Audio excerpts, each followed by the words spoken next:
দিন কায়েমের উঁচু নিশানে রয়েছে যাদের নাম লেখা।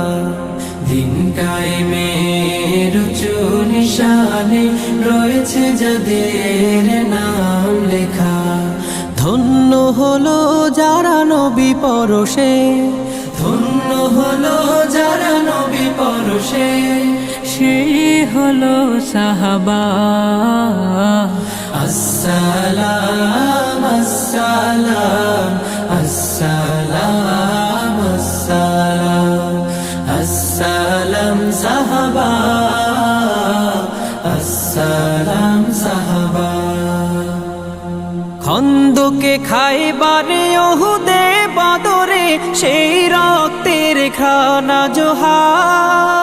দজলা ফুরাতের ঝিলামের প্রান্তে ঢেউ দোলে